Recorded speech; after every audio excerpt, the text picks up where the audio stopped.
ಶ್ರೀ ಗುರುಭ್ಯೋ ನಮಃ. ಹರಿಕಥಾಮೃತಸಾರದ 99ನೇ ಭಾಗವನ್ನು ಈಗ ಶ್ರವಣ ಮಾಡಬೇಕು. ಅದು 17ನೆಯ ಸ್ವಾತಂತ್ರ್ಯ ವಿಭಜನ ಸಂಧಿ, ಅದರ 29ನೇ ಪದ್ಯ. ಒಟ್ಟಾರೆ ಪದ್ಯಗಳಲ್ಲಿ 516ನೇ ಪದ್ಯ. ಕಾರಕ ಕ್ರಿಯಾ ದ್ರವ್ಯ ವಿಭ್ರಮ 3 ವಿಧ ಜೀವರಿಗೆ ಬಹುಸಂಸಾರಕ್ಕಿವು ಕಾರಣವೆನಿಸುತ್ತವು. ಎಲ್ಲ ಕಾಲದಲ್ಲಿ ದೂರ ಓಡಿಸಿ ಭ್ರಾಮಕತ್ರಯ ಮಾದಿಗೊಳಗಾಗದಲೇ ಸರ್ವಾಧಾರಕನ ಚಿಂತಿಸುತ್ತಲಿರು ಸರ್ವತ್ರ ಮರೆಯದಲೇ. ಮನುಷ್ಯನಿಗೆ ಈ 3 ಭ್ರಮೆಗಳು, ಮುಂದೆ ಹೇಳುವಂತಹ ಈ 3 ಭ್ರಮೆಗಳೇನಿವೆ, ಇವು ಬಹಳ ತೊಂದರೆ ಕೊಡುವಂಥವು. ಇವುಗಳನ್ನು ಮಾರಿ ಅಂತ ದಾಸರು ಜರೀತಾರೆ. ಆ ಭ್ರಮೆಗಳಿಗೆ ಯಾವತ್ತೂ ಒಳಗಾಗಬೇಡ. ಸಂಸಾರಕ್ಕೆ ಕಾರಣ ಆಗಿದ್ದೇ ಈ 3 ಭ್ರಮೆಗಳು. ಅದನ್ನ ಕಾರಕ ಭ್ರಮ, ಕ್ರಿಯಾಭ್ರಮ, ದ್ರವ್ಯಭ್ರಮ ಅಂತ ಹೀಗೆ 3 ರೀತಿಯಾಗಿ ಕರೀತಾರೆ. ದೂರ ಓಡಿಸು ಈ 3 ಭ್ರಮೆಗಳನ್ನ, ಮತ್ತು ಪರಮಾತ್ಮನನ್ನು ಯಾವತ್ತೂ ಕೂಡ ಮರೆಯದೆ ಚಿಂತನೆ ಮಾಡ್ತಾ ಇರುವ. ಅದೇನು ಹಾಗಂದ್ರೆ, ಕಾರಕ ಭ್ರಮ, ಕ್ರಿಯಾಭ್ರಮ ಮತ್ತು ದ್ರವ್ಯಭ್ರಮ ಅಂದ್ರೆ ಏನು ಅಂತಂದ್ರೆ, ಇದು ದಾಸರಿಗೆ ಭಾಗವತ ಮತ್ತು ಭಾಗವತ ತಾತ್ಪರ್ಯ ಅದರ ನೆನಪಿನಿಂದ ದಾಸರು ರಚನೆ ಮಾಡಿರುವಂತಹ ಪದ್ಯ ಇದು. ಭಾಗವತದ 4ನೇ ಸ್ಕಂದದ 31ನೇ ಅಧ್ಯಾಯದಲ್ಲಿ ಒಂದು ಪದ್ಯ ಇದೆ. ಮೈತ್ರೇಯರು ವಿದುರರಿಗೆ ಹೇಳಿದ್ದು. ಮೂಲತಃ ಅದು ನಾರದರು ಪ್ರಚೇತಸರಿಗೆ ಹೇಳಿದ್ದು. ನಾರದರು ಪ್ರಚೇತಸರಿಗೆ ಹೇಳಿದ್ದನ್ನ ಮೈತ್ರೇಯರು ವಿದುರನಿಗೆ ವರ್ಣಿಸಿದ್ದು. ಏತತ್ಪರಂ ತಜ್ಜಗದಾತ್ಮನಃ ಪದಂ ಸಕೃದ್ವಿಭಾತಂ ಸವಿತುರ್ ಯಥಾ ಪ್ರಭಾ ಯಥಾಸವೋ ಜಾಗೃತಿ ಸುಪ್ರವೃತ್ತಯೋ ದ್ರವ್ಯಕ್ರಿಯಾಕಾರಕ ವಿಭ್ರಮಾತ್ಯಯ. ಈ ಪರಮಾತ್ಮನ ಸ್ವರೂಪ ಏನಿದೆ ಅದು ಲೋಕ ವಿಲಕ್ಷಣವಾದ್ದು. ಈ ಮಳೆಗಾಲದಲ್ಲಿ ಸೂರ್ಯನ ಪ್ರಭೆ ಸ್ವಲ್ಪ ಹೊತ್ತು ಕಾಣಿಸ್ತದೆ ಮತ್ತು ಸ್ವಲ್ಪ ಹೊತ್ತು ಮುಚ್ಚಿ ಹೋಗಿಬಿಡ್ತದೆ. ಅದರಂತೆ ಪರಮಾತ್ಮನ ಸ್ವರೂಪ ಸ್ವಲ್ಪ ಹೊತ್ತು ನಮಗೆ ಕಾಣಿಸ್ತದೆ ಮತ್ತು ಸ್ವಲ್ಪ ಹೊತ್ತು ಮುಚ್ಚಿ ಹೋಗಿಬಿಟ್ಟಿರ್ತದೆ. ಅದು ನಮಗೆ ಸರಿಯಾಗಿ ಅರಿವಿಗೆ ಬರಬೇಕು ಅಂತಂದ್ರೆ ಗುರು ಹರಿವಾಯುಗಳನ್ನ ಭಕ್ತಿಯಿಂದ ಸೇವನೆ ಮಾಡಬೇಕು. ಮತ್ತು ನಮ್ಮ ಪ್ರಾಣಗಳು, ಇಂದ್ರಿಯಗಳು, 5 ಕರ್ಮೇಂದ್ರಿಯ, 5 ಜ್ಞಾನೇಂದ್ರಿಯ, 5 ಪ್ರಾಣಗಳು, ಇವುಗಳ ಮೇಲೆ ಹತೋಟಿ ನಾವು ಸಂಪಾದನೆ ಮಾಡಬೇಕು. ಹಾಗೆ ಮಾಡಿದರೆ ಅವು ಈಗ ನಿದ್ರೆಯೊಳಗಿವೆ. ಆ ನಿದ್ರೆಯಿಂದ ಎದ್ದು ಭಗವಂತನನ್ನು ಕಾಣಲಿಕ್ಕೆ ನಮಗೆ ಸಹಾಯ ಮಾಡ್ತವೆ. ನಿದ್ದೆ ಯಾವುದು ಅಂದ್ರೆ ಅವಿದ್ಯಾದ ನಿದ್ರೆ. ಯದಾ ಅಸವಹ ಜಾಗೃತಿ ಸುಪ್ರವೃತ್ತಯ. ಅಸವಹ ಅಂದ್ರೆ ಪ್ರಾಣಗಳು. ಆ ಪ್ರಾಣಗಳು ಈಗ ಮಲಗಿವೆ. ಆ ಅವಿದ್ಯೆ ಅಂದ್ರೆ ಅಜ್ಞಾನ ಅನ್ನುವ ನಿದ್ರೆಯಿಂದ ಎದ್ದು ಅವು ನಮಗೆ ಸಹಾಯ ಮಾಡ್ತವೆ. ಯದಾಸವೋ ಜಾಗೃತಿ ಸುಪ್ರವೃತ್ತಯೋ ದ್ರವ್ಯ ಕ್ರಿಯಾಕಾರಕ ವಿಭ್ರಮಾತ್ಯಯ. ದ್ರವ್ಯಭ್ರಮ, ಕ್ರಿಯಾಭ್ರಮ, ಕಾರಕ ಭ್ರಮ, ಈ 3 ಭ್ರಮೆಗಳೇನಿವೆ, ಈ ಭ್ರಮೆಗಳು ಅಲ್ಲಿ ಪರಿಹಾರ ಹೊಂದುತ್ತವೆ. ಅದಕ್ಕೆ ಅಧ್ಯಾತ್ಮ ಅನ್ನೋ ಒಂದು ಗ್ರಂಥವನ್ನು ಆಚಾರ್ಯ ಉದಾಹರಣೆ ಕೊಟ್ಟು, ಏನು ದ್ರವ್ಯಭ್ರಮ ಅಂದ್ರೆ ಏನು, ಕ್ರಿಯಾಭ್ರಮ, ಕಾರಕ ಭ್ರಮ ಅಂದ್ರೆ ಏನು ಹೀಗೆ ಅದನ್ನ ಸ್ಪಷ್ಟವಾಗಿ ಹೇಳ್ತಾರೆ. ಆತ್ಮಭಾವ ಶರೀರೇತು ದ್ರವ್ಯಭ್ರಮ ಉದಾಹೃತಃ. ಶರೀರವನ್ನೇ ಆತ್ಮ ಅಂತ ತಿಳ್ಕೊಂಡ್ರೆ, ನಾನೇ ಶರೀರ ಅಂತ ಹೀಗೆ ತಿಳ್ಕೊಂಡ್ರೆ ಅದನ್ನ ದ್ರವ್ಯಭ್ರಮ ಅಂತ ಕರೀತಾರೆ.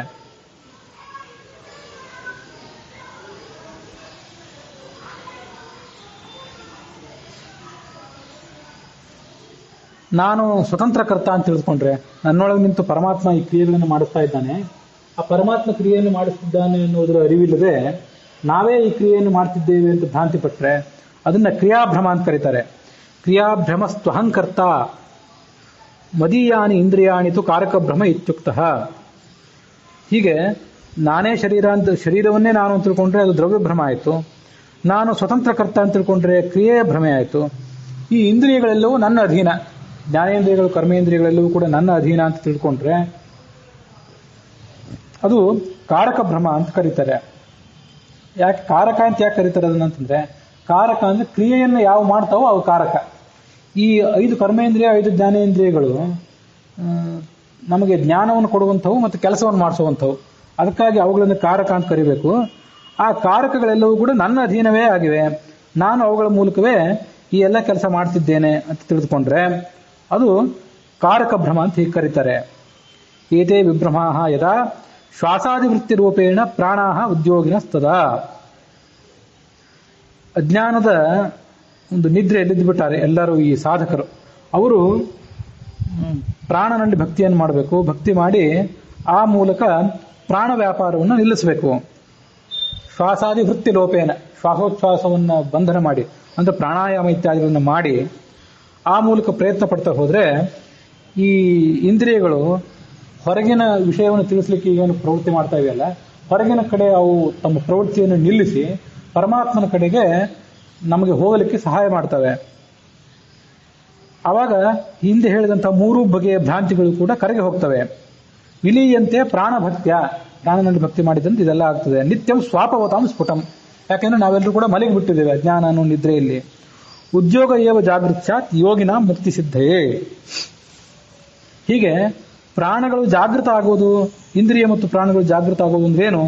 ಅವು ಪರಮಾತ್ಮನ ಸಾಕ್ಷಾತ್ಕಾರಕ್ಕೆ ಉದ್ಯುಕ್ತ ಆಗೋದು, ನಮ್ಮನ್ನು ತೊಡಗಿಸೋದೇನಿದೆ ಇದನ್ನು ಜಾಗೃತಿ ಅಂತ ಕರೀತಾರೆ. ಹೀಗೆ ಅಧ್ಯಾತ್ಮ ಅನ್ನೋ ಗ್ರಂಥದಲ್ಲಿ ಉದಾಹರಣ ಆಗಿದ್ದನ್ನು ಆಚಾರ್ಯರು ಆ ಶ್ಲೋಕಗಳನ್ನು ಉದಾಹರಿಸಿ ಹೇಳ್ತಾರೆ ಭಾಗವತ ತಾತ್ಪರ್ಯದಲ್ಲಿ. ಮೂಲ ಅದಕ್ಕೆಲ್ಲ ಆ ಭಾಗವತ ತಾತ್ಪರ್ಯದ ಶ್ಲೋಕ ದ್ರವ್ಯ ಕ್ರಿಯಾಕಾರಕ ವಿಭ್ರಮಾತ್ಯಯ ಅಂತ. ಅದನ್ನು ದಾಸರು ಕಾರಕ ಕ್ರಿಯೆ ದ್ರವ್ಯ ವಿಭ್ರಮ ಈ 3 ಜೀವರಿಗೆ ಬಹು ಸಂಸಾರಕ್ಕೆ ಇವು ಕಾರಣ ಅಂತ ಅನಿಸ್ಕೊಂಡಿವೆ. ಯಾವತ್ತೂ ಕೂಡ ಸಂಸಾರದಲ್ಲಿ ಈತ ಬಿದ್ದು ಒದ್ದಾಡ್ತಿರೋದಕ್ಕೆ ಇದೇ ಕಾರಣ. ಇವುಗಳನ್ನು ದೂರ ಓಡಿಸಬೇಕು.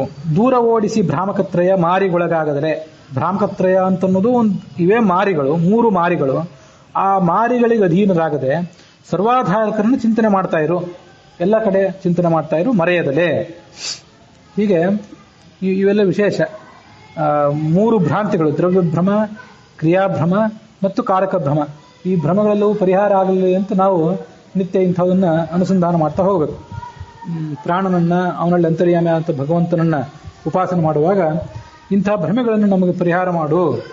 ನಾನು ಭಗವಂತನ ಅಧೀನನಾಗಿದ್ದೇನೆ ಹೊರತು ಸ್ವತಂತ್ರ ಕರ್ತೃತ್ವ ನನಗಿಲ್ಲ, ನಾನು ಕೇವಲ ಪ್ರತಿಬಿಂಬ ಮಾತ್ರ ಅಂತ ತಿಳಿವು ನನಗೆ ನೀನು ಕೊಡಬೇಕು ಅಂತ ಅವನನ್ನು ಪ್ರಾರ್ಥನೆ ಮಾಡಬೇಕು. ಕರಣ ಕರ್ಮವ ಮಾಡಿದರೆ ವಿಸ್ಮರಣೆ ಕಾಲದಲ್ಲಿ ಮಾತುಗಳಿಗೆ ಉತ್ತರವ ಕೊಡದಲೇ ಸುಮ್ಮನಿಪ್ಪನು. ಜಾಗೃತಾವಸ್ಥೆ ಕರುಣಿಸಲು ವ್ಯಾಪಾರ ಮಾಡುವ ಬರುಣ 4 ಅವಸ್ಥೆಗಳು ಪರಿಹರಿಸಿಕೊಳ್ಳನೇತಕ್ಕೆ ಸ್ವತಂತ್ರನು ತಾನೆಂಬುವನು. ಈ ಎಚ್ಚರ, ಕನಸು, ನಿದ್ರೆ ಇವೆಲ್ಲ ಈ 4 ಅವಸ್ಥೆಗಳಿವೆಯಲ್ಲ, ಈ ಎಲ್ಲ ಅವಸ್ಥೆಗಳಿಗೆ ನಾವು ಸ್ವತಂತ್ರರಲ್ಲ. ಬೇಕಾದಾಗ ನಿದ್ದೆ ಮಾಡ್ತೀವನ್ನೋ ಅಂತೂ ಇಲ್ಲ. ನಮಗೆಲ್ಲ ನಿದ್ದೆ ಬರ್ತದಂದ್ರೆ ಸುಖವಾಗಿದ್ದೇವೆ, ನಿದ್ದೆ ಬರದಾಗಲೇ ತೊಳೆದಾಡೋರು ಎಷ್ಟೋ ಜನ ಇರ್ತಾರೆ.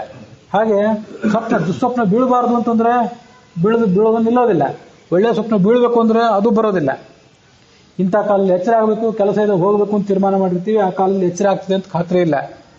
ಹಾಗಾಗಿ ಇವೆಲ್ಲ ಅವಸ್ಥೆಗಳಿಗೂ ಕೂಡ ನಾವು ನಿಯಾಮಕರಲ್ಲ. ಭಗವಂತ ಆಯಾ ರೂಪದಿಂದ ಅಲ್ಲಿದ್ದು ಅದನ್ನು ಕೊಟ್ಟರೆ ನಾವು ಆ ಪ್ರಕಾರ ನಡ್ಕೊಳ್ಬೇಕೇ ಹೊರತು ನಮಗಲ್ಲಿ ಏನು ಹತೋಟಿಯೂ ಇಲ್ಲ. ದಾಸರು ಅದಕ್ಕೊಂದು ಯುಕ್ತಿ ಹೇಳ್ತಾರೆ. ನೀನೇ ಎಲ್ಲ ಅವಸ್ಥೆಗಳನ್ನು ನಡೆಸಲಿಕ್ಕೆ ಸ್ವತಂತ್ರ ಅಂತ ಒಂದು ವೇಳೆ ತಿಳ್ಕೊಳ್ಳೋದಾಗಿದ್ರೆ ಈ ಒಂದು ಯುಕ್ತಿಯನ್ನು ಚಿಂತನೆ ಮಾಡು ಅಂತ ಹೇಳ್ತಾರೆ. ಯಾಕೆ ಈ ಥರದ ಯುಕ್ತಿಗಳನ್ನು ಹೇಳ್ತಾರೆ, ಒಂದು ತರ್ಕ ಹೇಳ್ತಾರೆ ಅಂತಂದ್ರೆ, ನಮಗೆ ನಾವು ಅಸ್ವತಂತ್ರರು, ಭಗವಂತ ಸ್ವತಂತ್ರ ಅಂತ ಇಷ್ಟೇ ಹೇಳಿಬಿಟ್ರೆ ಅದು ಎಲ್ಲ ಕಾಲದಲ್ಲಿ ಮನಸ್ಸಿಗೆ ಸಮಾಧಾನ ಆಗೋದಿಲ್ಲ. ಅದಕ್ಕಾಗಿ ದೊಡ್ಡವರು ಹೇಳಿದ್ದಾರೆ ಕೇಳಬೇಕು ಅಂತ ಅಷ್ಟೇ ಹೇಳಿಬಿಟ್ರೆ ದೊಡ್ಡವ್ರ ಮೇಲೆ ವಿಶ್ವಾಸ ಇದ್ದವರಿಗೆ ಅರ್ಥ ಆಗ್ತದೆ, ಅದು ಎಲ್ಲ ಸಮಯದಲ್ಲೂ ಅರ್ಥ ಆಗೋದಿಲ್ಲ. ಅದಕ್ಕೆ ಕೇವಲ ದೊಡ್ಡವರು ಹೇಳಿದ್ದಾರೆ ಅಂತ ಹೇಳದೇನೆ ಅದಕ್ಕೊಂದು ಯುಕ್ತಿನೂ ಹೇಳಿದರೆ, ಅದಕ್ಕೊಂದು ಸರಿಯಾದ ತರ್ಕನೇ ಹೇಳಿದ್ರೆ ನಾವು ಒಪ್ತೇನೆ ಅಂತ ಒಪ್ಪೋರು ಯಾರು ಇದ್ರೆ ಅಂಥವ್ರಿಗೆ ಮನವರಿಕೆ ಆಗುವಂಥದ್ದು. ಇದು ದೊಡ್ಡವ್ರ ಮಾತು ಹೌದು, ಯುಕ್ತಿನೂ ಹೌದು.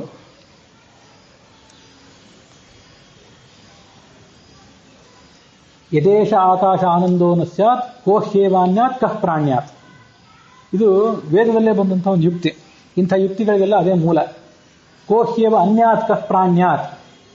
ನಮಗೆ ನಮ್ಮೆಲ್ಲರಿಗೂ ಕೂಡ ಈ ಭಗವಂತ ಒಂದು ವೇಳೆ ನಿಯಾಮಕ ಅಲ್ಲದೆ ಹೋಗಿದ್ರೆ, ಆನಂದ, ಆಕಾಶ ಇತ್ಯಾದಿ ಶಬ್ದಗಳಿಂದ ವಾಚ್ಯನಾದಂಥ ಭಗವಂತ ಯದೇಶ ಆಕಾಶ ಆನಂದೋ ನ ಸ್ಯಾತ್, ಆ ಪರಮಾತ್ಮ ಆನಂದ ಸ್ವರೂಪನಾಗಿದ್ದು ನಮಗೆಲ್ರಿಗೂ ನಿಯಾಮಕ ಅಲ್ಲ ಅಂತಾಗಿದ್ರೆ, ಅವನ ಹತೋಟಿಗೆ ನಾವು ಒಳಪಟ್ಟಿದ್ದೇ ಇದ್ರೆ, ಕೋಹ್ಯೇವ ಅನ್ಯಾತ್ ಕಃ ಪ್ರಾಣ್ಯಾತ್.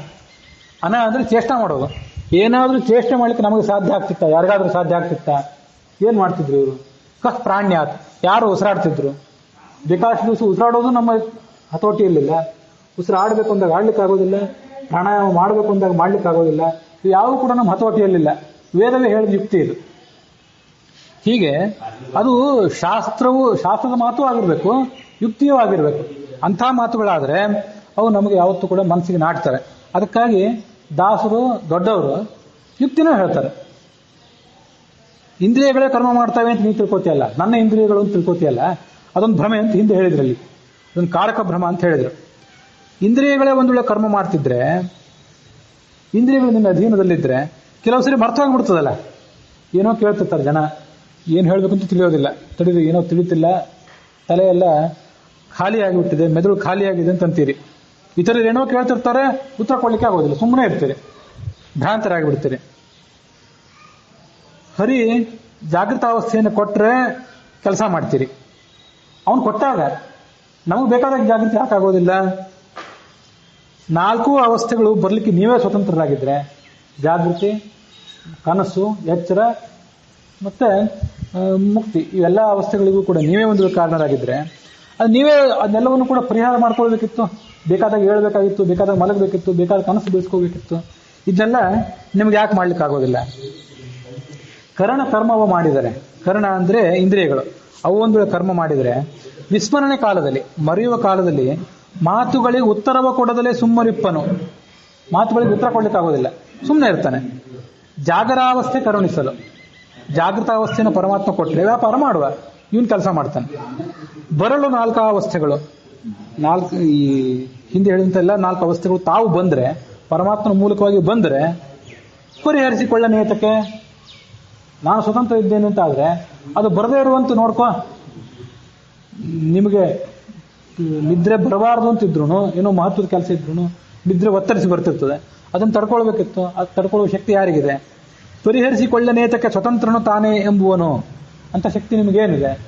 ಹೀಗೆ ಪರಮಾತ್ಮ ನಮ್ಮನ್ನು ಆಳುತ್ತಿದ್ದಾನೆ ಅಂತ ಅನ್ನೋದಕ್ಕೆ ಬಹಳ ದೊಡ್ಡ ನಿದರ್ಶನ ಏನು ಬೇಕಾಗಿಲ್ಲ. ನಿತ್ಯ ನಾವು ಇಲ್ಲೇನು ಒದ್ದಾಡ್ತಿದ್ದೇವಲ್ಲ, ಜಾಗೃತಿ, ಸ್ವಪ್ನ, ಸುಷುಪ್ತಿ ಅಂತನ್ನುವಂಥ ಈ ಅವಸ್ಥೆಗಳು, ಇವೇ ನಮಗೆ ಒಂದು ನಿದರ್ಶನ, ಬಹಳ ಸರಳವಾದ ನಿದರ್ಶನ ಇದು.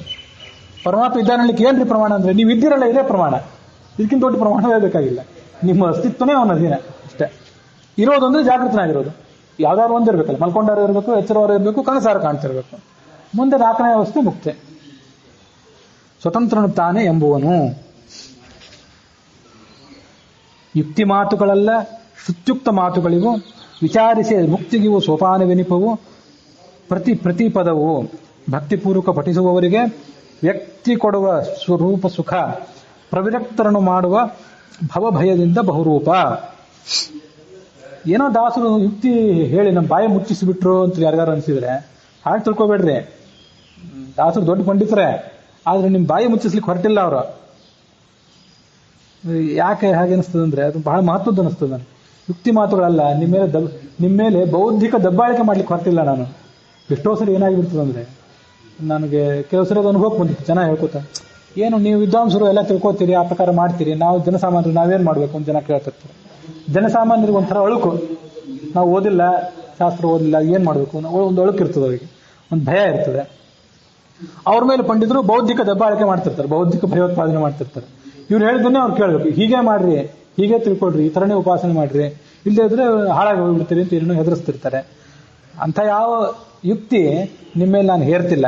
ಇವೆಲ್ಲ ಶ್ರುತಿ ಸ್ಮೃತಿ ಯುಕ್ತ ಮಾತುಗಳು ವೇದಗಳಲ್ಲಿವೆ ಮತ್ತು ಪುರಾಣಗಳಲ್ಲಿವೆ. ವಿಚಾರಿಸಿ ಹೀಗೆ ನಮಗೆ ವಿಚಾರ ಮಾಡಿದ್ರೆ ಗೊತ್ತಾಗ್ತದೆ. ಮುಕ್ತಿಗೆ ಇವು ಸೋಪಾನ, ಮುಕ್ತಿಯನ್ನು ಪಡ್ಕೊಳ್ಳಿಕ್ಕೆ ಇವೆಲ್ಲ ಸೋಪಾನ. ಪ್ರತಿ ಪದ ಇಲ್ಲಿರುವ ಪ್ರತಿಯೊಂದು ಶಬ್ದವೂ ಅಷ್ಟು ಮಹತ್ವದ್ದಿದೆ. ಭಕ್ತಿಪೂರ್ವಕ ಪಠಿಸುವವರಿಗೆ, ಯಾರು ಭಗವಂತನನ್ನು ಭಕ್ತಿಪೂರ್ವಕವಾಗಿ ಪಠನೆ ಮಾಡ್ತಿರ್ತಾರೆ ಅವರಿಗೆ ಸ್ವರೂಪ ಸುಖ ವ್ಯಕ್ತಿ ಕೊಡುವ, ಒಳಗಿನ ಸುಖ ವ್ಯಕ್ತ ಆಗುವಂತೆ ಮಾಡ್ತಾನೆ.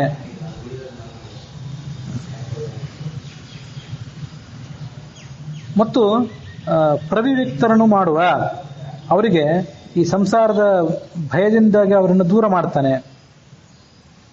ಭವಭಯದಿಂದ ಬಹುರೂಪ. ಪ್ರವಿವಿಕ್ತ ಅಂದ್ರೆ ದೂರ ಇರುವಂಥವ್ರು, ಎಲ್ಲೂ ಪ್ರತ್ಯೇಕವಾಗಿ ಇದ್ರ ಹಿಡಿತದಿಂದ ಪಾರಾದವರು. ಭವಭಯದಿಂದ ದೂರ ಮಾಡ್ತಾನೆ. ಬಹುರೂಪ, ಅವನಿಗೆ ಬಹುರೂಪಗಳಿವೆ, ಅನೇಕ ರೂಪಗಳಿವೆ. ಶ್ರೀನಿವಾಸನ ಸುಗುಣಮಣಿಗಳ ಪ್ರಾಣಮತ ವಯನಾಖ್ಯ ಸೂತ್ರದಿ ಪೋಣಿಸಿದ ಮಾಲಿಕೆಯು ವಾಂಗ್ಮಯನ ಅಂಶಗರ್ಪಿಸಿದೆ. ಜ್ಞಾನಿಗಳ ದೃಗ್ವಿಷಯಬಹುದು ಅಜ್ಞಾನಿಗಳಿಗೆ ಅಸಹ್ಯ ತೋರ್ಪುದು ಮಾಣಿಕವ ಮರ್ಕಟನ ಕೈಯೊಳು ಕೊಟ್ಟ ತೆರನಂತೆ. ಭಗವಂತನ ಸದ್ಗುಣಗಳು, ಅವನ ಕರ್ತೃತ್ವ, ಸ್ವತಂತ್ರ, ಸರ್ವಜ್ಞತ್ವ, ಸರ್ವಕರ್ತೃತ್ವ, ಸರ್ವಶಕ್ತತ್ವ ಮೊದಲಾದ ಗುಣಗಳೇನಿವೆ, ಆ ಗುಣಗಳನ್ನ ಒಂದು ಸೂತ್ರದಲ್ಲಿ, ಒಂದು ದಾರದಲ್ಲಿ ಪೋಣಿಸಿ ನಾನು ನಿಮಗೆ ಕೊಟ್ಟಿದ್ದೇನೆ, ನಿಮಗೆ ಕೊಟ್ಟಿಲ್ಲ, ಭಗವಂತನಿಗೆ ಅರ್ಪಣೆ ಮಾಡಿದ್ದೇನೆ ಅಂತಾರೆ ಅವರು. ಅದೇನು ದಾರ ಅಂತಂದ್ರೆ ಪ್ರಾಣ ಮತ. ಅವನ ಮತ ಏನಿದೆ, ಆ ಮತವೇ ಆ ಸಿದ್ಧಾಂತ ಏನಿದೆ, ಅದೇ ಒಂದು ವಯುನ. ಆ ಸಿದ್ಧಾಂತದ ಜ್ಞಾನ, ಆ ಜ್ಞಾನ ಅನ್ನುವ ಒಂದು ದಾರದಲ್ಲಿ ಇವುಗಳನ್ನು ಪೋಣಿಸಿದ್ದೇನೆ, ಈ ಗುಣಗಳನ್ನು ಪೋಣಿಸಿ ಈ ಮಾಲಿಕೆಯನ್ನ ವಾಂಗ್ಮಯನ ಅಂಶಕ್ಕೆ ಅರ್ಪಿಸಿದೆ. ವಾಂಗ್ಮಯ, ಆ ವಾಂಗ್ಮಯ ಅಂತ ಭಗವಂತನ ರೂಪ ಏನಿದೆಯಲ್ಲ, ಅವನ ಹೆಗಲಿಗೆ, ಅಂಶ ಅಂದ್ರೆ ಹೆಗಲು, ಆ ಹೆಗಲಿಗೆ ಇದನ್ನು ಅರ್ಪಣೆ ಮಾಡಿದ್ದೇನೆ. ಜ್ಞಾನಿಗಳ ದೃಗ್ವಿಷಯಬಹುದು, ಜ್ಞಾನಿಗಳಿಗೆ ಇದು ಗೊತ್ತಾಗ್ತದೆ ಇದ್ರ ಮಹತ್ವ. ಅಜ್ಞಾನಿಗಳಿಗೆ ಅಸಹ್ಯ ತೋರ್ಪುದು, ಏನೋ ಬರೆದಿದ್ದಾನೆ ದಾಸ, ಏನ್ ಬರೀತಾನೋ ಅಂತ ಅಜ್ಞಾನಿಗಳು ಇದನ್ನು ತಿರಸ್ಕಾರ ಮಾಡ್ತಾರೆ. ಹೇಗಾಗ್ತದೆ ಅವ್ರ ಕೈಯಲ್ಲಿ ಕೊಟ್ರೆ? ಮಾಣಿಕವ ಮರ್ಕಟನ ಕೈಯೊಳು ಕೊಟ್ಟ ತೆರನಂತೆ. ಬೆಲೆ ಬಾಳುವ ಮಾಣಿಕ್ಯವನ್ನು ಮರ್ಕಟನ ಕೈಯಲ್ಲಿ ಕೊಟ್ರೆ ಅದನ್ನು ಬಿಸಾಕ್ಬಿಡ್ತದೆ, ಅಥವಾ ಮತ್ತೆಲ್ಲ ಎಸಿತದೆ, ಯಾರ್ದೋ ಕೈಯಲ್ಲಿ ಕೊಟ್ಟು ಓಡಿ ಹೋಗ್ಬಿಡ್ತದೆ. ಅದರಂತೆ ಅಜ್ಞಾನಿಗಳಿಗೆ ಇದನ್ನು ಕೊಟ್ರೆ ಅವ್ರಿಗೆ ಇದ್ರ ಬೆಲೆ ತಿಳಿಯೋದಿಲ್ಲ. ನೋಡಿ, ಪ್ರಾಣ ಮತ್ತು ವಯುನ ಅಂತಂದ್ರೆ, ವಯುನ ಅನ್ನೋ ಶಬ್ದನೇ ಎಷ್ಟು ಅಪರೂಪದ್ದು ಅಂದ್ರೆ, ಇದು ಈ ಲೌಕಿಕ ಸಂಸ್ಕೃತದಲ್ಲಿ ಇದನ್ನು ಬಳಕೆ ಮಾಡೋದಿಲ್ಲ ನಾವು. ಜ್ಞಾನ ಅಂತ ಅಷ್ಟೇ ಅಂತೀವಿ. ವಯುನ ಅಂತ ಹೇಳಿದ್ರೆ ಮೇಲ್ನೋಟಿಗೆ ಯಾರಿಗೂ ತಿಳಿಯೋದೇ ಇಲ್ಲ ಮೇಲೆ. ಆ ವಯುನ ಅಂತೆಲ್ಲ ಓದಿದ್ ಗೊತ್ತಾಗಬೇಕಾದ್ರೆ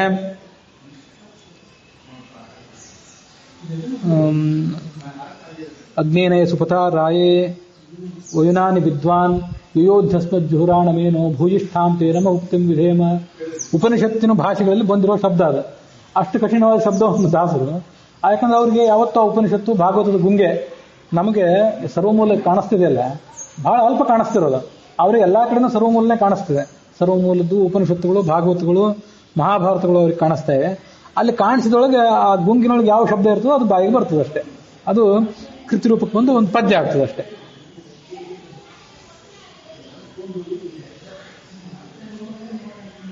ಶ್ರೀವಿಧಿ ಈರ ವಿಪ ಅಹಿಪ ಈಶೇಷ ಶಚೀವರಾತ್ಮಕ ಶಚೀವರ ಆತ್ಮಭವ ಅರ್ಕ ಶಶಿ ದಿಗ್ದೇವ ಋಷಿ ಗಂಧರ್ವ ಕಿನ್ನರ ಸಿದ್ಧ ಸಾಧ್ಯ ಗಣ ಸೇವಿತ ಪದಾಂಭೋಜ ತತ್ಪಾದಾವಲಂಬಿಗಳಾದ ಭಕ್ತರ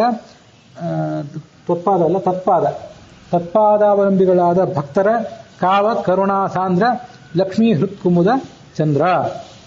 ಇವರೆಲ್ಲರ ಕಡೆಯಿಂದನೂ ಆತ ಸೇವೆ ತಗೊಂಡಿದ್ದಾನೆ. ಶ್ರೀ ಗೊತ್ತು, ವಿಧಿ ಚತುರ್ಮುಖ ಬ್ರಹ್ಮ, ಈರ ಅಂದ್ರೆ ಮುಖ್ಯವಾಯು, ಮುಂದೆ ವಿಪ ಅಂದ್ರೆ ವಿ ಅಂದ್ರೆ ಪಕ್ಷಿ, ಪಕ್ಷಿಗಳನ್ನು ಕಾಯುವಂತ ಪಕ್ಷಿಗಳ ರಾಜನಾದಂಥ ಗರುಡ. ಮುಂದೆ ಅಹಿಪ, ಅಹಿ ಅಂದ್ರೆ ಹಾವು, ಅವುಗಳಿಗೆ ನಾಯಕನಾದಂಥ ಶೇಷ. ಈಶ, ಶಚೀವರ ಅಂದ್ರೆ ಇಂದ್ರ. ಆತ್ಮಭವ ಅಂದ್ರೆ ಆತ್ಮ ಅಂದ್ರೆ ಮನಸ್ಸು, ಮನಸ್ಸಿನಿಂದ ಹುಟ್ಟಿದಂಥ ಕಾಮ. ಅರ್ಕ ಅಂದ್ರೆ ಸೂರ್ಯ, ಶಶಿ ಅಂದ್ರೆ ಚಂದ್ರ. ದಿಗ್ದೇವತೆಗಳು, ಋಷಿಗಳು, ಗಂಧರ್ವರು, ಕಿನ್ನರರು, ಸಿದ್ಧರು, ಸಾಧ್ಯರು, ಇವರಿಂದ ಸೇವಿತವಾದಂತಹ ಪಾದ ಕಮಲವುಳ್ಳವನು. ಮತ್ತು ತತ್ಪಾದಾವಲಂಬಿಗಳಾದ ಭಕ್ತರ ಕಾವ, ತನ್ನ ಪಾದ ಕಮಲಕ್ಕೆ ಯಾರು ಎರಗುತ್ತಾರೆ ಅವರನ್ನ ಆತ ಕಾಪಾಡ್ತಾನೆ ಯಾವತ್ತೂ ಕೂಡ. ಯಾಕೆಂದ್ರೆ ಕರುಣಾಸಾಂದ್ರ, ಲಕ್ಷ್ಮೀ ಹೃತ್ಕುಮುದ ಚಂದ್ರ. ಲಕ್ಷ್ಮೀದೇವಿ ಹೃದಯ ಅನ್ನುವಂಥ ಒಂದು ಕಮಲ ಅರಳಲಿಕ್ಕೆ, ಕಮಲ ಅಂದ್ರೆ ಈ ಹಗಲು ಹೊತ್ತು ಅರಳೋ ಕಮಲ ಅಲ್ಲ, ರಾತ್ರಿ ಹೊತ್ತು ಅರಳುವಂಥ ಬ್ರಹ್ಮಕಮಲ ಮೊದಲಾಗಿ ಇರ್ತಾವಲ್ಲ, ನೈದಿಲೆ ಹೂವು. ಆ ಲಕ್ಷ್ಮಿಯ ಹೃದಯ ಅನ್ನುವಂಥ ನೈದಿಲೆ ಅರಳಲಿಕ್ಕೆ ಈತ ಚಂದ್ರ ಇದ್ದಂತೆ. ಈ ಭಗವಂತ ಅನ್ನುವ ಚಂದ್ರನನ್ನ ಗಮನಿಸಿ ಆತನ ಗುಣವೈಭವವನ್ನು ನೋಡಿದರೆ ಅವಳ ಹೃದಯ ಹಿಗ್ಗಿ ಹರಡುತ್ತದೆ. ಅದಕ್ಕಾಗಿ ಕಾವ ಕರುಣಾಸಾಂದ್ರ ಲಕ್ಷ್ಮೀ ಹೃತ್ಕುಮುದ ಚಂದ್ರ. ಆದರುಷವ ಗತಾಕ್ಷ ಭಾಷಾಭೇದದಿಂದ ಕರೆಯಲು ಅದನ್ನು ನಿಷೇಧಗೈದು ಅವಲೋಕಿಸದೆ ಬಿಡುವರೇ ವಿವೇಕಿಗಳು. ಮಾಧವನ ಗುಣ ಪೇಳುವ ಪ್ರಾಕೃತವಾದರೆಯೂ ಸರಿ ಕೇಳಿ ಪರಮಾಹ್ಲಾದ ಪಡದಿಪ್ಪರೇ ನಿರಂತರ ಬಲ್ಲ ಕೋವಿದರು. ಒಬ್ಬನಿಗೆ ಕಣ್ಣಿಲ್ಲದೆ ಇದ್ದವನಿಗೆ ಒಂದು ಕನ್ನಡಿ ಕೊಡ್ತಾರೆ, ಅದೇನಂತ ಗೊತ್ತಾಗೋದಿಲ್ಲ ಅವನಿಗೆ. ಜೀವಮಾನದಲ್ಲಿ ಮೊದಲು ಕಣ್ಣಿದ್ದು ಆಮೇಲೆ ಕಳ್ಕೊಂಡಿದ್ರೆ ಅದನ್ನು ನೋಡಿ ಗೊತ್ತಾಗ್ಬೋದು ಕನ್ನಡಿ ಅಂತ, ಕೈಯಿಂದ ಮುಟ್ಟಿ. ಜೀವಮಾನದಲ್ಲಿ ಹುಟ್ಟು ಕುರುಡನಾದವನಿಗೆ ಕನ್ನಡಿನೇನಾದ್ರು ಕೈಯಲ್ಲಿ ಕೊಟ್ಟರೆ ಏನಂತ ಗೊತ್ತಾಗೋದಿಲ್ಲ ಅವನಿಗೆ. ಅದೊಂದೇನೋ ಕಲ್ಲಿನ ಒಂದು ಫಲಕದಂತೆ, ಕಟ್ಟಿಗೆ ಫಲಕದಂತೆ ಏನೋ ಕಾಣಿಸ್ಬೋದು, ಅಥವಾ ಬರೀ ಮತ್ತೊಂದೇನೋ ಕಾಣಬಹುದು. ಅವನಿಗೆ ಅದನ್ನು ಏನು ಕರಿಬೇಕು ಅಂತ ಗೊತ್ತಾಗೋದಿಲ್ಲ. ಆದರೆ ಅವನೊಂದೇನೋ ಅಪಶಬ್ದದಿಂದ ಅದನ್ನ ಕರೆದ, ಅದು ಅವನು ಅದ್ರ ಬಗ್ಗೆ ತಿರಸ್ಕಾರ ಮಾಡಿದ, ಸರಿಯಾಗಿ ಅದನ್ನ ತಿಳ್ಕೊಳ್ಳಿಕ್ಕೆ ಸಮರ್ಥ ಆಗಲಿಲ್ಲ ಅಂದ್ರೆ ಅವನು ಅವಿವೇಕಿ ಇರಬಹುದು. ವಿವೇಕಿಗಳಾದವರು ಆ ಕನ್ನಡಿಯನ್ನು ಬಿಸಾಕಿ ಬಿಡ್ತಾರೇನೋ? ಬಿಡೋದಿಲ್ಲ. ಕನ್ನಡಿಯನ್ನು ಸ್ವೀಕಾರ ಮಾಡೇ ಮಾಡ್ತಾರೆ, ಅದನ್ನ ನೋಡಿ ತಮ್ಮ ಮುಖ ನೋಡ್ಕೊಂಡೇ ನೋಡ್ಕೊಳ್ತಾರೆ. ಅದರಂತೆ ಮಾಧವನ ಗುಣ ಪೇಳುವ ಪ್ರಾಕೃತವಾದರೆಯೂ ಸರಿ, ಕೇಳಿ ಪರಮಾಹ್ಲಾದ ಪಡೆದಿರೇ ನಿರಂತರ ಬಲ್ಲ ಕೋವಿದರು. ಹಾಗಾಗಿ ಕನ್ನಡಿ ಅವ್ರು ಯಾರು ಕಣ್ಣು ಕಾಣ್ತಿಲ್ಲ, ಅವನು ಏನೋ ಮಾತಾಡಿದ ಅಂತ ಹೇಳಿ ಯಾರೋ ಒಂದು ತಿರಸ್ಕಾರ ಮಾಡೋದಿಲ್ಲ. ಕನ್ನಡಿಯನ್ನು ಯಾರು ಬಳಕೆ ಮಾಡ್ಕೋಬೇಕೋ ಮಾಡ್ಕೊಂಡೇ ಮಾಡ್ಕೋತಾರೆ. ಅದರಂತೆ ಇದು ಪ್ರಾಕೃತ ಗ್ರಂಥ ಅಂತ ಯಾರು ಇದನ್ನು ತಿರಸ್ಕಾರ ಮಾಡೋದಿಲ್ಲ. ಕಣ್ಣಿಲ್ಲದೆ ಇದ್ದಂಥ ಕುರುಡನಂತೆ ನಾನು ಅಂತ ದಾಸರು ತಮ್ಮ ಬಗ್ಗೆ ಹೇಳ್ಕೊಂಡಿದ್ದಾರೆ. ಕನ್ನಡದಲ್ಲಿ ಬರದೆ ಅಂತ ಇದನ್ನು ತಿರಸ್ಕಾರ ಮಾಡೋದಿಲ್ಲ ಜ್ಞಾನಿಗಳು, ನಿಜವಾದ ಜ್ಞಾನಿಗಳು ಸಂತೋಷ ಪಡ್ತಾರೆ. ಇಲ್ಲಿ ಆದರುಷವ ಗತಾಕ್ಷ ಅಂತ ಹೀಗಿದೆ. ಈ ಪಂಚರತ್ನ ಪ್ರಕಾಶಿಕ ಅಂತ ಹಳೆಯ ಪುಸ್ತಕ ಏನಿದೆ ಅದರಲ್ಲಿ ಆದರುಷವ ಆಗತಾಕ್ಷ ಅಂತಿದೆ. ಈಗ ಆದರುಷ ಅಂದ್ರೆ ಆದರ್ಶ, ಸಂಸ್ಕೃತದ ಆದರ್ಶ ಅಂತ ಮೂರು ಅಕ್ಷರದ ಶಬ್ದವನ್ನ ಆದರುಷ ಅಂತ ದಾಸರು 4 ಅಕ್ಷರದ ಶಬ್ದವಾಗಿ ಬದಲಾವಣೆ ಮಾಡ್ಕೊಂಡಿದ್ದಾರೆ. ವ ಅಂತ ಹೇಳಿದ್ರೆ ದ್ವಿತೀಯ ವಿಭಕ್ತಿ. ಆದರುಷವ. ಗತಾಕ್ಷ ಅಂದ್ರೆ ಕಣ್ಣು ಕಾಣದವನು, ಅಕ್ಷ ಅಂದ್ರೆ ಕಣ್ಣು, ಗತ ಅಂದ್ರೆ ಹೊರಟು ಹೋದವನು, ಕಣ್ಣು ಕಳ್ಕೊಂಡವನು. ಅದಕ್ಕೊಂದು ಏನೋ ಹೆಸರು ಇಡ್ತಾನೆ. ಹಾಗಂತ ಹೇಳಿ ತಿಳಿದವರು ಅದನ್ನು ತಿರಸ್ಕಾರ ಮಾಡೋದಿಲ್ಲ ಆ ಕನ್ನಡಿಯನ್ನು. ಇಲ್ಲಿ ಕೆಲವು ಕಡೆ ಆಗತಾಕ್ಷ ಅಂತ ಅಲ್ಲಿ ಪಾಠ ಇದೆ. ಅದೇನು ನನಗೆ ಸರಿ ಕಾಣಿಸ್ಲಿಲ್ಲ. ಗತಾಕ್ಷ ಅಂತಿದ್ರೆ ಒಳ್ಳೇದು. ಆಗತಾಕ್ಷ ಅಂದ್ರೆ ಕಣ್ಣು ಬಂದವನು ಅದಕ್ಕೆ ಏನೇ ಹೆಸರು ಇಟ್ರು ಆ ಕನ್ನಡಿಯನ್ನು ಯಾರು ತಿರಸ್ಕಾರ ಮಾಡೋದಿಲ್ಲ ಅಂತ ಹಾಗೆ ಹೇಳಿದ್ದಾರೆ. ಹಾಗಲ್ಲ. ಗತಾಕ್ಷ ಅನ್ನೋದು ಕುರುಡ, ತಾನು ಜ್ಞಾನ ಅನ್ನೋ ಒಳಗಣ್ಣಿಲ್ಲದಂತಹ ಕುರುಡ ಅಂತ ದಾಸರು ತಮ್ಮ ಬಗ್ಗೆ ಹೇಳ್ಕೊಂಡಿದ್ದಾರೆ. ಹಾಗಾಗಿ ಗತಾಕ್ಷ ಅನ್ನೋ ಪಾಠ ಹೆಚ್ಚು ಅರ್ಥದ ದೃಷ್ಟಿಯಿಂದ ಯೋಗ್ಯ. ಆದರುಷವ ಗತಾಕ್ಷ ಭಾಷಾಭೇದದಿಂದ ಕರೆಯಲು ಅದೊಂದೇನೋ ಬೇರೆ ಹೆಸರಿಟ್ರೆ ನಿಷೇಧಗೆ ಇದು ಅದನ್ನೇ ನಿಷೇಧ ಮಾಡ್ತಾರೇನೋ, ಕನ್ನಡ ಉಪಯೋಗ ಮಾಡೋದನ್ನ ಬಿಡ್ತಾರೇನು? ಏನೂ ಇಲ್ಲ, ತಿಳ್ಕೋತಾರೆ. ಭಾಸ್ಕರನ ಮಂಡಲವ ಕಂಡು ನಮಸ್ಕರಿಸಿ ಮೋದಿಸದೆ ದ್ವೇಷದಿ ತಸ್ಕರನು ನಿಂದಿಸಲು ಕುಂದಹುದೇ ದಿವಾಕರಗೆ ಸಂಸ್ಕೃತವಿದಲ್ಲವೆಂದು ಕುಹಕ ತಿರಸ್ಕರಿಸಲೇನಹುದು ಭಕ್ತಿ ಪುರಸ್ಕರದಿ ಕೇಳುವರಿಗೆ ಒಲಿವನು ಪುಷ್ಕರಾಕ್ಷ ಸದಾ. ಕಳ್ಳ ಒಬ್ಬ ರಾತ್ರಿ ಕದಿಬೇಕು ಅಂತ ಅವನಿಗೆ ರಾತ್ರಿ ಹೊತ್ತೆ ಅವನಿಗೆ ಕದಿಲಿಕ್ಕೆ ಅನುಕೂಲ. ರಾತ್ರಿ ಬಂತಂದ್ರೆ ಸಂತೋಷ, ಇನ್ನು ಕದಿಲಿಕ್ಕೆ ನನಗೆ ಅನುಕೂಲ ಆಯ್ತು. ಹಗಲು ಬಂದ್ರೆ ಅವನಿಗೆ ಕಿರಿಕಿರಿ, ಎಲ್ಲಿ ಕದಿಲಿಕ್ಕೆ ಹೋಗಿ ಸಿಕ್ಕಿಬಿಡ್ತೀನಿ, ನನ್ನ ದಂಧೆಗೆ ತೊಂದರೆ ಆಯಿತು ಅಂತ ಹೇಳಿ. ಹಾಗಾಗಿ ಸೂರ್ಯಮಂಡಲವನ್ನು ಆತ ನಮಸ್ಕಾರ ಮಾಡಿ ಸಂತೋಷ ಪಡೋದಿಲ್ಲ. ಜ್ಞಾನಿಗಳಾದವರು ಸೂರ್ಯೋಪಾಸನೆ ಇತ್ಯಾದಿಗಳನ್ನು ಮಾಡಿ ಸಂತೋಷ ಪಡ್ತಾರೆ. ಇವನು ದ್ವೇಷದಿಂದ ಸೂರ್ಯನಿಗೆ ಬೈತಾನೆ. ಇವನು ಬೈದ್ರೆ ಆ ಸೂರ್ಯನಿಗೆ ಏನಾದ್ರು ಕುಂದಾಯ್ತಾ? ಏನೂ ಇಲ್ಲ. ಹಾಗೆ ಸಂಸ್ಕೃತ ಇದಲ್ಲ, ಸಂಸ್ಕೃತ ಶಾಸ್ತ್ರವೇ ಶಾಸ್ತ್ರ, ಇದನ್ಯಾಕೆ ಮಾಡಬೇಕು ಅಂತ ಯಾರಿಗಾದ್ರೂ ತಿರಸ್ಕಾರ ಇದ್ರೆ ಏನು ನೀವು ತಿರಸ್ಕಾರ ಮಾಡಿದ್ರೆ ಏನಾಗಬೇಕಾಗಿದೆ? ಭಕ್ತಿಪೂರ್ವಕವಾಗಿ ಇದನ್ನು ಯಾರು ಆಲಿಸ್ತಾರೆ ಅವರಿಗೆ ಆ ಭಗವಂತ ಸದಾ ಅನುಗ್ರಹ ಮಾಡೇ ಮಾಡ್ತಾನೆ. ಮೋದಿಸದೆ ದ್ವೇಷದಿ ತಸ್ಕರನ್ನು ನಿಂದಿಸಲು ಕುಂದಹುದೇ ದಿವಾಕರೆಗೆ. ಸೂರ್ಯನಿಗೆ ಏನಾದ್ರು ತೊಂದರೆ ಇದೆಯೇನು? ಸಂಸ್ಕೃತವಿದಲ್ಲವೆಂದು ಅಲ್ಲೆಂದು ಕುಹಕ ತಿರಸ್ಕರಿಸಲು ಏನಹುದು? ಅದರಿಂದ ಏನಾಗೋದಿದೆ? ಭಕ್ತಿ ಪುರಸ್ಕರದಿ ಕೇಳುವರಿಗೆ ಒಲಿವನು ಪುಷ್ಕರಾಕ್ಷ ಸದಾ. ಆ ಭಗವಂತ ಒಲಿದೇ ಒಲಿತಾನೆ.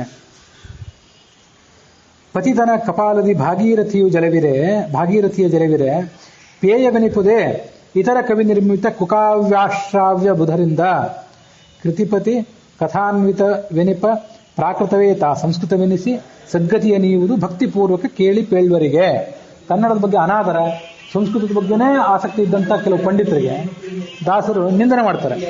ಈಗ ಗಂಗಾ ನದಿ ಶುದ್ಧವಾದ ಪಾತ್ರೆಯಲ್ಲಿದ್ದರೆ ಅದನ್ನು ಕುಡಿಬಹುದು. ಅದು ತಲೆಬುರುಡೆಯಲ್ಲಿ, ಅದು ಮೈಲಿಗೆ ಆದಂಥ ತಲೆಬುರುಡೆ. ಪತಿತ ಅಂದ್ರೆ ಸಂಸ್ಕಾರಹೀನವಾದಂತಹ ವ್ಯಕ್ತಿ ಕೈಯಲ್ಲೊಂದು ತಲೆಬುರುಡೆ, ಸ್ಮಶಾನದಲ್ಲೂ ಓಡಾಡುವಂಥ ವ್ಯಕ್ತಿ ಅವನು. ಆ ತಲೆಬುರುಡೆಯಲ್ಲಿ ಈ ಗಂಗಾ ನದಿ ನೀರಿದ್ರೆ ಅದನ್ನ ಯಾರು ಸ್ವೀಕಾರ ಮಾಡ್ತಾರೇನು? ನೀರು ಗಂಗಾ ನದಿ ಇರ್ಬೋದು, ಅದನ್ನ ಯಾರು ಸ್ವೀಕಾರ ಮಾಡ್ತಾರ? ಇಲ್ಲ. ಅದರಂತೆ ಯಾರ್ಯಾರೋ ದೊಡ್ಡ ದೊಡ್ಡ ಕವಿಗಳಿರ್ಬಹುದು, ಅವರು ಸಂಸ್ಕೃತದಲ್ಲೇ ಕಾವ್ಯ ರಚನೆ ಮಾಡಿರಬಹುದು. ಆದರೆ ಅದು ಕೆಟ್ಟ ಕಾವ್ಯ. ಭಗವಂತನ ಗುಣವನ್ನು ಅದು ವರ್ಣನೆ ಮಾಡದೆ ಹೋದ್ರೆ ಜ್ಞಾನಿಗಳಾದಂತಹ ವ್ಯಕ್ತಿಗಳು ಭಗವಂತನ ಗುಣವನ್ನು ವರ್ಣನೆ ಮಾಡಿದ್ದಿರಬೇಕು. ಆ ಕಡೆ ಅವರು ಜ್ಞಾನಿಗಳು ಅಲ್ಲ, ಭಗವದ್ಭಕ್ತರು ಅಲ್ಲ, ಅವರು ವರ್ಣನೆ ಮಾಡಿದ್ದು ಭಗವಂತನ ಗುಣವನ್ನೂ ಅಲ್ಲ. ಯಾರ್ಯಾರ್ದೋ ಶೃಂಗಾರ, ಮತ್ತಾರ್ದೋ ವೈಭವ, ಮತ್ತಾರ್ದೋ ದಿಗ್ವಿಜಯದ ವರ್ಣನೆ, ರಾಜರ ವರ್ಣನೆ, ಇಂಥದನ್ನೆಲ್ಲ ಮಾಡಿದ್ದಿದ್ರೆ ಅದು ಕೇಳಲಿಕ್ಕೆ ಯೋಗ್ಯವೇ ಅಲ್ಲ ಕವಿತೆ. ಅದರಂತೆ ಈ ಕನ್ನಡದ್ದೇನಿದೆ, ಭಾಷೆ ಕನ್ನಡ ಇರಬಹುದು, ಮಹಿಮೆ ಪರಮಾತ್ಮಂದು. ಹಾಗಾಗಿ ಇದು ಕನ್ನಡ ಭಾಷೆಯಾದರೂ ಸಂಸ್ಕೃತ ಭಾಷೆಯಂತೆ ಮಾನ್ಯ ಆಗ್ತದೆ.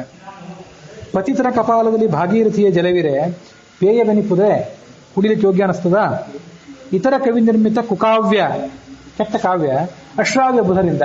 ಅದು ಬುಧರು ಜ್ಞಾನಿಗಳಾದವರು ಅದನ್ನು ಕೇಳೋದಿಲ್ಲ. ಕೃತಿಪತಿ ಅಂದ್ರೆ ಪ್ರದ್ಯುಮ್ನ, ಆ ಪ್ರದ್ಯುಮ್ನ ಕಥಾ ಅನ್ವಿತವಾದಂತಹ ಈ ಪ್ರಾಕೃತ ಇದೆಯಲ್ಲ, ಇದು ಸಂಸ್ಕೃತ ಅಂತ ಕರೆಸ್ಕೊತದೆ, ಸದ್ಗತಿಯ ಕೊಡ್ತದೆ, ಭಕ್ತಿಪೂರ್ವಕ ಯಾರು ಕೇಳ್ತಾರೋ ಅವರಿಗೆ. ವೇದಶಾಸ್ತ್ರ ಸುಯುಕ್ತಿ ಗ್ರಂಥಗಳು ಓದಿ ಕೇಳ್ದವನಲ್ಲ ಸಂತತ, ಸಾಧುಗಳ ಸಹವಾಸ ಸಲ್ಲಾಪಗಳು ಮೊದಲಿಲ್ಲ, ಮೋದತೀರ್ಥಾರ್ಯರ ಮತಾನುಗರಾದವರ ಕರುಣದಲ್ಲಿ ಪೇಳದೆ, ರಮಾಧವ ಜಗನ್ನಾಥ ವಿಠಲ ತಿಳಿಸಿದರೊಳಗೆ. ನಾನು ವೇದಾದಿ ಶಾಸ್ತ್ರಗಳನ್ನು ಓದ್ದವನಲ್ಲ, ನ್ಯಾಯಾದಿ ದೊಡ್ಡ ದೊಡ್ಡ ಗ್ರಂಥಗಳನ್ನು ಓದ್ದವನಲ್ಲ, ಸಜ್ಜನರು, ಪಂಡಿತರು, ಸನ್ಯಾಸಿಗಳು, ಸಾಧುಗಳು ಇವರ ಒಡನಾಟ ನನಗಿಲ್ಲವೇ ಇಲ್ಲ. ಆದರೆ ನಾನು ಅಲ್ಪ. ಆದರೆ ಮೋದತೀರ್ಥರು, ಭಗವತ್ಪಾದರು, ಅವರ ಅನುಯಾಯಿಗಳು, ಅವರ ಮತದಲ್ಲಿ ಬಂದಂಥವ್ರು ಏನಿದ್ದಾರೆ ಅವರೆಲ್ಲರೂ ನನಗೊಂದಿಷ್ಟು ಕರುಣೆ ಮಾಡಿದ್ದಾರೆ, ಒಂದಿಷ್ಟು ಶಾಸ್ತ್ರ ಪ್ರವಚನ ಹೇಳುವಂಥೇಳಿ, ಇಂಥ ಒಂದು ಕಾವ್ಯ ರಚನೆ ಮಾಡುವಂತ. ಹಾಗಾಗಿ ಲಕ್ಷ್ಮೀಪತಿಯಾದ ಜಗನ್ನಾಥ ವಿಠಲ ಏನು ತಿಳಿಸಿದ ಅಷ್ಟು ಬರೆದಿದ್ದೇನೆ ಹೊರತು ಇದರಲ್ಲಿ ನನ್ನ ಹೆಗ್ಗಳಿಕೆ ಏನಿಲ್ಲ. ವೇದಶಾಸ್ತ್ರ ಸಯುಕ್ತಿ, ಯುಕ್ತಿಪೂರ್ವಕವಾಗಿ ವೇದಶಾಸ್ತ್ರಗಳನ್ನು ನಾನು ಓದ್ದವನಲ್ಲ, ಗ್ರಂಥಗಳು ಓದಿ ಕೇಳಿದವನಲ್ಲ. ಸಂತತ ಸಾಧುಗಳ ಸಹವಾಸ, ಸಾಧುಗಳ ಜೊತೆ ಒಡನಾಟ, ಅವ್ರ ಜೊತೆ ಚರ್ಚೆ ಏನೂ ಇಲ್ಲ, ಮೊದಲಿಲ್ಲ. ಮೋದತೀರ್ಥರು, ಭಗವತ್ಪಾದಾಚಾರ್ಯರು, ಅವರ ಮತ ಅಂದರೆ ಸಿದ್ಧಾಂತ, ಅದರ ಅನುಯಾಯಿಗಳಾದಂತಹ ಜ್ಞಾನಿಗಳೇನಿದ್ದಾರೆ ಅವರ ಕರುಣೆಯಿಂದ ನಾನು ಇದನ್ನು ಇದನ್ನು ಹೇಳಿದೆ. ರಮಾಧವ ಜಗನ್ನಾಥ ವಿಠಲ ಏನು ತಿಳಿಸಿದ್ನೋ ಅದರೊಳಗೆ ಹೇಳಿದೆ. ಅಷ್ಟು ಬಿಟ್ಟು ಇದರಲ್ಲಿ ನನ್ನ ಹೆಗ್ಗಳಿಕೆ ಏನಿಲ್ಲ ಅಂತ ದಾಸರು ಆ 17ನೆಯ ಸ್ವಾತಂತ್ರ್ಯ ವಿಭಜನೆ ಸಂಧಿ ಏನಿದೆ ಅದನ್ನ ಇಲ್ಲಿಗೆ ಮುಕ್ತಾಯ ಮಾಡಿದ್ದಾರೆ. ಅದರ ಆ ಸಂಧಿಯ 37ನೇ ಪದ್ಯ, ಒಟ್ಟಾರೆ ಪದ್ಯಗಳಲ್ಲಿ 524ನೇ ಪದ್ಯವು ಕೂಡ ಇಲ್ಲಿಗೆ ಸಮಾಪ್ತಿಯನ್ನು ಕಂಡಿದೆ.